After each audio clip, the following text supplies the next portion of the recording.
ప్రార్థన చేసుకుందాం. మహోన్నతుడ, సర్వోన్నతుడ, నీకు వందనాలు, స్తోత్రాలు. ఈ దినము ప్రభువా తండ్రి మరొక మారు వాక్యం ధ్యానం చేసుకుంటుండగా దేవాన్ని ఆత్మ సహాయంతో మమ్మల్ని నింపండి. మమ్మలను దీవించి ఆశీర్వదించి నీ రక్త ధారలను బట్టి ప్రభువా తండ్రి మరొక ఆదివారం నా ప్రభువా ఆరాధన దినమున ఇలాగ వాక్యంను ధ్యానం చేసుకునే శక్తిని బలమునిచ్చినందుకు నీకు వందనాలు. వాక్యం ద్వారా నీ బిడ్డలతో మాట్లాడి దీవించమని యేసునామములో వేడుకొంచున్నాం తండ్రి, ఆమేన్. ఈరోజు మనం వాక్యంలో చూస్తే మన అంశము విశ్వాస ప్రార్థన యొక్క లక్షణాలు. విశ్వాసి ఖచ్చితంగా విశ్వాసము మరియు ప్రార్థన ఏం కలిసి ఉండాలి? చూడండి, విశ్వాసము ప్రార్థన ఈ రెండు కూడా జత. మరి విశ్వాసము ప్రార్థన కలిగి ఉంటే మనము అనేకమైన అద్భుతాలు చూడగలుగుతాం. దైవజనులు దేవదాసయ్య గారు చెప్పిన మాట ఏంటంటే, ప్రార్థన లేని విశ్వాస యొక్క హృదయం అట పెద్ద పులులుండే గుహ, మిడునాగులు ఉండే గుహ వంటిది అని అన్నారు. ఎలా ఉంటుందట? మరి పెద్ద పులులున్న గుహ, ఈ పెద్ద పులులున్న గుహలోనికి మనం వెళ్ళగలుగుతామా? మిడునాగులున్న గుహలోనికి మనం వెళ్ళగలుగుతామా? వెళ్ళలేం కదా. దానికి కారణం ఏమిటి అంటే అవి చాలా భయంకరమైనవి. అలాగే ఎవరైతే విశ్వాసులై ఉన్నారో ఆ యొక్క విశ్వాసులైన వారి జీవితంలో మరి ప్రార్థన లేకపోతే ఆ యొక్క విశ్వాస యొక్క హృదయం కూడా ఎలా ఉంటుంది? పెద్ద పులులుండు గుహలా ఉంటుంది. అలాగే మరి దైవజనులు చెప్పిన మాట ఏంటంటే, అటువంటి మనసును మార్చుట కష్టము. ఏంటట? అటువంటి మనసుని మార్చటం కష్టం. అందుకే విశ్వాసి ఖచ్చితంగా విశ్వాసముతో కూడిన ప్రార్థనలు చేయాలి. అటువంటి స్థితిలో లేకపోతే మనల్ని మనము సంరక్షించుకోవడం కష్టం. విశ్వాసి ఖచ్చితంగా విశ్వాసంతో కూడిన ప్రార్థన చేసినప్పుడు అన్ని స్థితుల్లో కూడా మరి ఎలా ఉంటారంటే మరి చక్కని సంరక్షణలో ఉంటారు. చూడండి, యోబు గ్రంథము 1వ అధ్యాయంలో ఒక మాట మనం చదువుకుందాం. యోబు గ్రంథము 1వ అధ్యాయం 10వ వచనం చదువుకుందాం. నీవు అతనికిని అతని ఇంటి వారికి అతని కలిగిన సమస్తమును చుట్టూ కంచె వేసితివి కదా. ప్రభువట యోబు యొక్క మరి కుటుంబము చుట్టూను మరి వారి గృహము చుట్టూను దేవుడు ఏం వేశారట? కంచె. ఏమిటి కంచె అంటే, యోబు నిత్యము దేవుని యందు విశ్వాసముతో కూడిన ప్రార్థనలు చేయువాడు. కాబట్టి ఈ విశ్వాసముతో కూడిన ప్రార్థనలు మరి ప్రతిదినము చేయట ద్వారా దేవునికి వినిపించి ఈ యొక్క విశ్వాసత చూడగలిగితే మనము ఇప్పుడు ఈ విశ్వాసి ప్రార్థనలు బట్టి అవే కంచెలుగా మారిపోయాయి. దేవుడు ఏం చేశాడు? తను చేసిన ప్రార్థనల ద్వారా మరి ఆ యొక్క విశ్వాసము ద్వారా మరి ఆ గృహానికి ఏమొచ్చింది? కంచె వచ్చింది. అనగా మరి ఎటువంటి శ్రమలు వచ్చినను, ఒడిదుడుకులు వచ్చినను, లేములు కలిగినను వారిని ఏమీ కదల్చలేవు. ఏం చేయలేవట? ఏమీ కదల్చలేవు. కారణం ఏమిటి అంటే వారు విశ్వాసముతో కూడిన ప్రార్థనలు చేయటం ద్వారా. అందుకే విశ్వాసముతో కూడిన ప్రార్థనలు ఎంతో శ్రేష్టమైనవి. అవి మనకి గొప్ప కార్యములు చేయువి. మరి ఈ దినమున విశ్వాసముతో కూడిన ప్రార్థనలు మరి దాని వలన మనకు జరుగు కార్యములను గురించి నేర్చుకుందాం. విశ్వాస సహితమైన ప్రార్థన శాశ్వత జీవనమును ఇచ్చును. మొదటిగా ఏం చెప్పుకుంటున్నాం? విశ్వాస సహితమైన ప్రార్థన శాశ్వత జీవమునిచ్చును. చూడండి, వాక్యంలో మనం చదువుకోగలిగినట్లయితే కీర్తనల గ్రంథము 1వ అధ్యాయము 2-3 వచనాలు చదువుకుందాం. యెహోవా ధర్మశాస్త్రమునందు ఆనందించుచు దివారాత్రములు దానిని ధ్యానించువాడు ధన్యుడు. అతడు నీటి కాలువన యోరను నాటబడినదై ఆకు వాడక తన కాలమందు ఫలమిచ్చు చెట్టు వలె నుందురు. అతడు చేయనదంతయు సఫలమగును. ఇక్కడ వాక్యంలో మనం చూడగలిగితే కీర్తనకారుడు చెప్తున్న మాట ఏంటంటే, యెహోవా ధర్మశాస్త్రమునందు ఆనందించు దివారాత్రములు దానిని ధ్యానించువాడు. అనగా చూడండి, విశ్వాసి ఎప్పుడూ కూడా దేవుని యందు ఆనందించుచు ప్రతి విషయంలో దేవుడు కార్యము చేయుననే నమ్మకము కలిగి ఉండటే విశ్వాస యొక్క పని.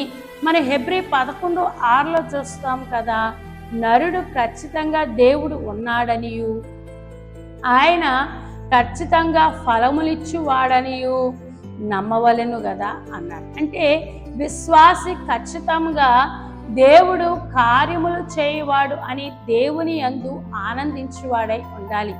దేవుడు ఉన్నాడు నా పక్షమున అని ఆనందించువాడై ఉండాలి. చూడండి, గొలియాతు యుద్ధానికి వచ్చినప్పుడు 1 సమూయేలు గ్రంథం 17వ అధ్యాయంలో మనం 42 నుండి చూస్తాం. ఈ యొక్క అధ్యాయంలో మరి దావీదు అంటున్నారు కదా, నా వెనక మరి ఉన్నవారు సైన్యులకు అధిపత్యగు యెహోవాయే, యుద్ధము యెహోవాదే. ఎవరిది అంటే ఆ యొక్క బాధ్యత వహించువాడు ప్రభువే.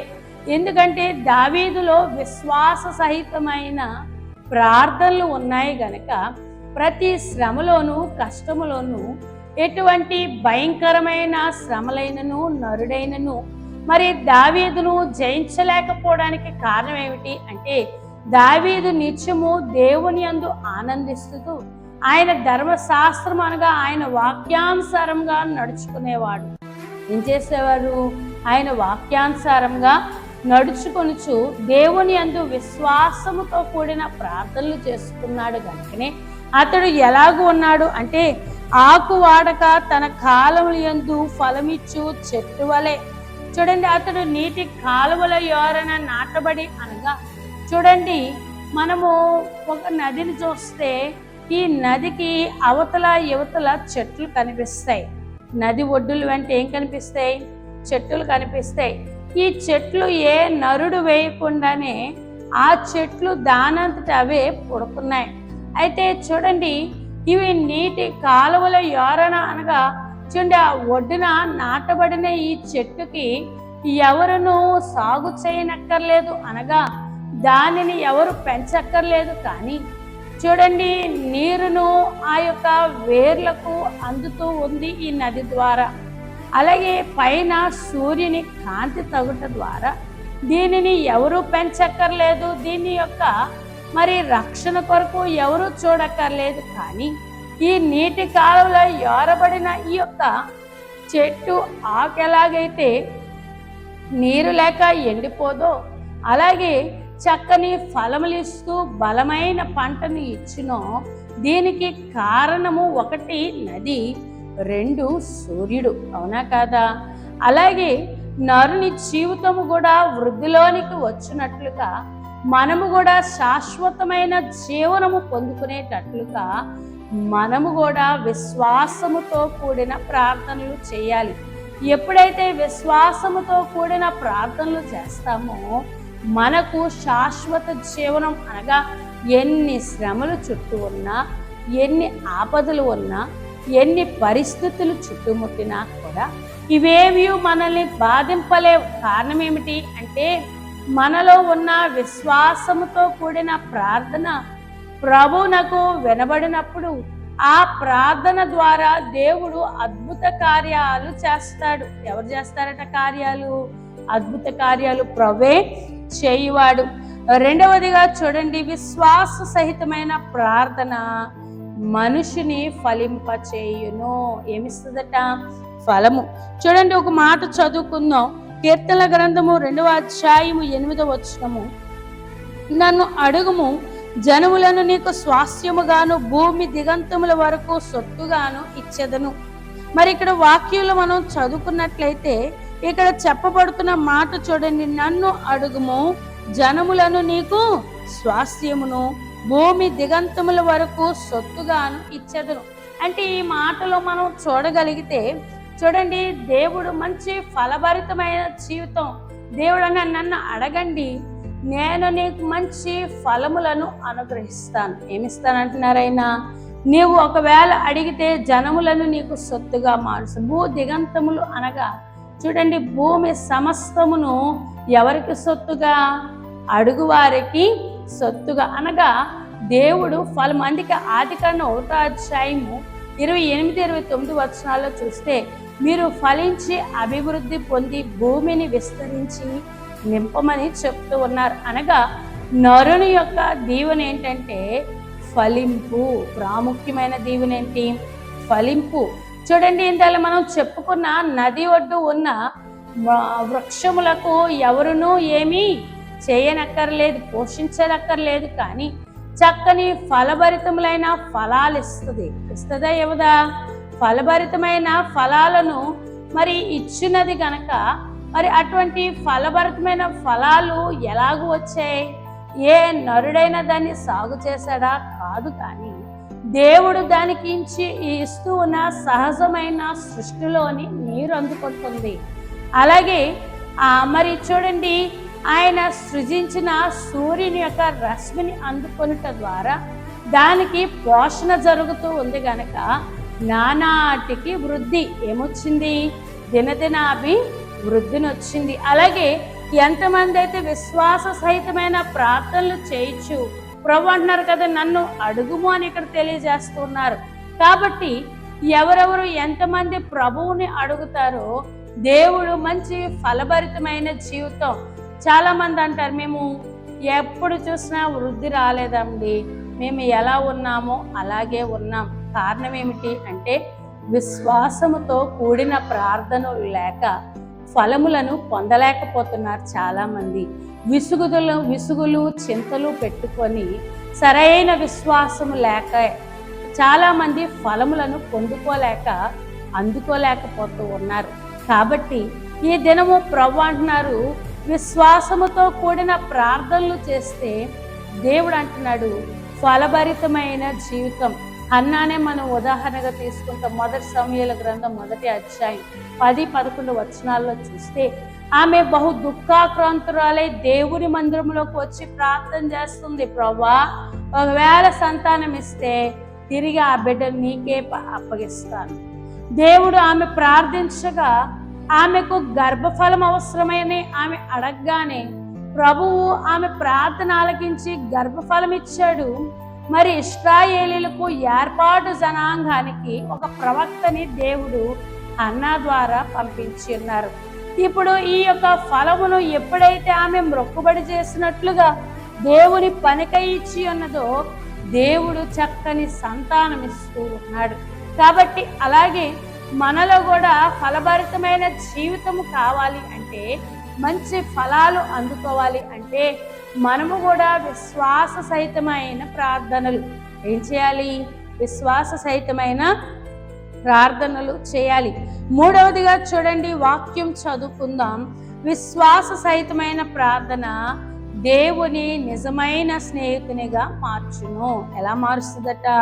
విశ్వాస సహితమైన ప్రార్థన దేవునికి నిజమైన స్నేహితులుగా. వాక్యం చదువుకుందాం. ఆదికాండము 18వ అధ్యాయము 16వ వచనాన్ని చదువుకుందాం. అప్పుడు ఆ మనుషులు అక్కడ నుండి లేచి సొదొమ తట్టు చూచిరి. అబ్రహాము వారిని సాగనంపుటకు వారితో కూడా వెళ్ళెను. అప్పుడు యెహోవా, నేను చేయబోవు కార్యము అబ్రహామునకు దాచెదనా? అబ్రహాము నిశ్చయముగా బలము గల గొప్ప జనమగును, అతని మూలముగా భూమిలోని సమస్త జనములను ఆశీర్వదింపబడును. ఎట్లనగా యెహోవా అబ్రహామును గూర్చి చెప్పినది అతని కలుగజేయునట్లు తన తర్వాత తన పిల్లలు తన ఇంటి వారిని నీతి న్యాయములు జరిగించుచు యెహోవా మార్గమును గైకొనుటకు అతడు వారికి ఆజ్ఞాపించినట్లు నేను అతనికి ఎరిగితిని.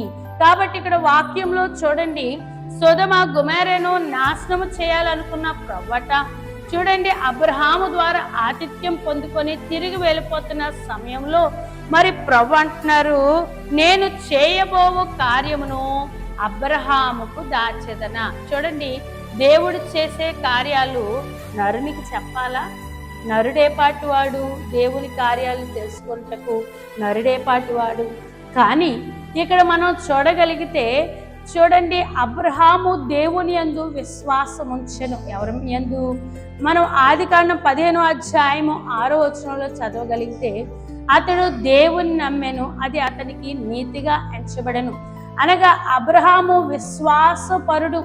ఈ విశ్వాసముతో అనేక ప్రార్థనలు చేసి చేసి చేసి చివరికి దేవునికి స్నేహితుడైపోయాడట. ఎవరికి స్నేహితుడు? ప్రభువునకు స్నేహితుడైపోయాడు. ఎందుకు అంటే చూడండి, సొదొమ గొమొర్రా విషయంలో దేవుడు చేయబోయే కార్యము మరి ఎవరికి ఇక్కడ ఎవరికి చెప్తూ ఉన్నారు అంటే అబ్రహాముకు చెప్తున్నా. అంటే తాను ఏ విషయమును దాచక ఒక స్నేహితునికి మరొక స్నేహితుడు ఎలాగూ దాచక అన్ని విషయాలు తెలియచేయనో అలాగూ అనేక విషయాలను అబ్రహాముకు ఎవరు తెలియజేస్తూ ఉన్నారు? దేవాతి దేవుడు. కాబట్టి మనము నిత్యము విశ్వాసముతో కూడిన ప్రార్థన ప్రతి దినము చేయుట ద్వారా, ఆయనతో నిత్యము మాట్లాడుట ద్వారా మనము ఆయనకు స్నేహితులమైపోతాం. అటువంటి దీవెన దేవుడు దయచేయును గాక. ప్రార్థన చేసుకుందాం. మహోన్నతుడా, సర్వోన్నతుడా, నీకు వందనాలు.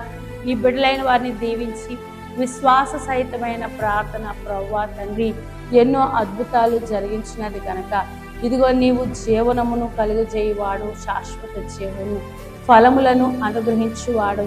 అలాగే దేవా తండ్రి, విశ్వాస సహితమైన ప్రార్థన ద్వారా దేవా మేము నీకు స్నేహితులము కాగలుగలము గనక ప్రభువా ప్రతి ఒక్కరూ అటువంటి విశ్వాస సహితమైన ప్రార్థనలు చేసుకొని వారికి వారు అంతరంగంగా ఫలాభివృద్ధి పొందుకోగల భాగ్యము ప్రతి ఒక్క బిడ్డకు దయచేసి దీవించమని యేసు నామములో వేడుకొంచున్నాము తండ్రి. ఆమేన్. మరణాత.